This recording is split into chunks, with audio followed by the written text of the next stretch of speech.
दुनिया के नक्शे पर स्ट्रेट ऑफ हॉर्मूज और स्ट्रेट ऑफ मलाक्का दो ऐसे सी रूट्स हैं जहां से पूरी दुनिया का ट्रेड और कच्चा तेल गुजरता है।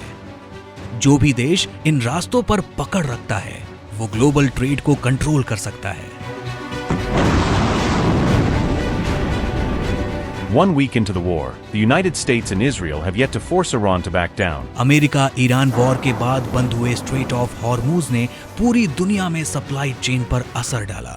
जब दुनिया उससे जूझ रही थी तब भारत अपनी तैयारियों में जुटा था और स्ट्रेट ऑफ मलाक्का के उस दूसरे सी रूट पर अपनी पकड़ बना रहा था। इसी स्ट्रेट ऑफ मलाक्का के ठीक मुहाने पर भारत का वो प्रोजेक्ट है जो आने वाले समय में ग्लोबल ट्रेड की दिशा बदल सकता है, the great Nicobar project.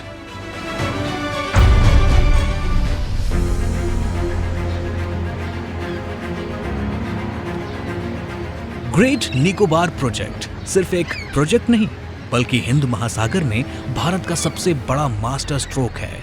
35 to 40% world cargo movement इस ट्रेड के द्वारा होता है और करीब 50% इंडिया का cargo movement straight of Malacca के थ्रू होता है। अभी हम ट्रांसशिपमेंट पोर्ट हैं सिंगापुर में, मलेशिया में, कोलंबो में, हम उनका इस्तेमाल कर रहे हैं और करीब 200 से 300 मिलियन $US हम एनुअली स्पेंड कर रहे हैं पोर्ट ड्यूज और पोर्ट चार्जेस पे करने में, जो हम बचा सकते हैं और जो हमको रेवेन्यू अर्न करने का भी मौका देगा।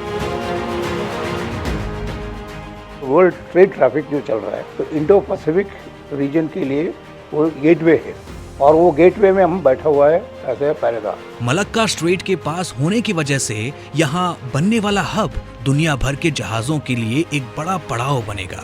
इससे भारत की मैरीटाइम सिक्योरिटी मजबूत होगी और देश के लिए ब्लू इकोनॉमी के नए रास्ते खुलेंगे। अभी इनडायरेक्ट एक्सपोर्ट हो रहा है, जो हम यहाँ से चेन्नई भेज रहे हैं, कोलकाता भेज रहे हैं, वहाँ से जो एक्सपोर्ट हो रहा है उसे फॉरेन कंट्री भेज रहे हैं। इस तरह से हम लोग क्या होगा, डायरेक्ट एक्सपोर्ट बढ़ेगा, direct export anywhere the world हम भेज सकते हैं, तो इससे काफी बेनिफिट फिशरमैन को होगा। The national flag, the saffron, white and green tricolour, was publicly unfurled. For the rest, it was crowds, crowds, crowds. आजादी के बाद लंबे समय तक इस अहम इलाके को नजरअंदाज किया गया। खासकर 60 और 70 के दशक में नेहरू और कांग्रेस के राज में यहां इंफ्रास्ट्रक्चर को डेवलप करने में भारी लापरवाही दिखाई गई। सिक्योरिटी को दरकिनार किया गया। इसका सबसे बड़ा नुकसान लोकल आदिवासियों को हुआ। दशकों के इंतजार के बाद आज ये आइलैंड इतिहास के सबसे बड़े बदलाव के मोड़ पर खड़ा है। ये प्रोजेक्ट मेनली 4 पिलर्स पर टिका है। पहला, इंटरनेशनल कंटेनर ट्रांसशिपमेंट टर्मिनल, जो एक ऐसा मॉडर्न पोर्ट है जहां दुनिया के सबसे बड़े जहाज रुक सकेंगे। दूसरा, ग्रीनफील्ड इंटरनेशनल एयरपोर्ट, जहां सेना और आम नागरिकों दोनों के काम आने वाला मॉडर्न एयरपोर्ट बनेगा। तीसरा, गैस और सोलर पावर प्लांट, जहां पूरे हब को 24 घंटे बिजली देने के लिए एक सेल्फ रिलायंट पावर प्लांट बनेगा। चौथा है स्मार्ट टाउनशिप, जहां रहने और काम करने वालों के लिए एक मॉडर्न और एनवायरनमेंट फ्रेंडली नया शहर बनेगा। सबसे बड़ी बात है कि ये चीन को काउंटर करने का सबसे मजबूत प्रोजेक्ट है। दरअसल चीन का 80% ट्रेड इस स्ट्रेट ऑफ मलाक्का से होकर जाता है।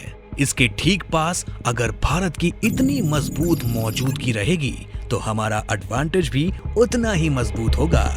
वॉर के दौरान या कॉन्फ्लिक्ट के दौरान उस चोक पॉइंट को रोक दिया जाए तो चीन जो है वो बहुत ज्यादा कमजोर पड़ जाएगा।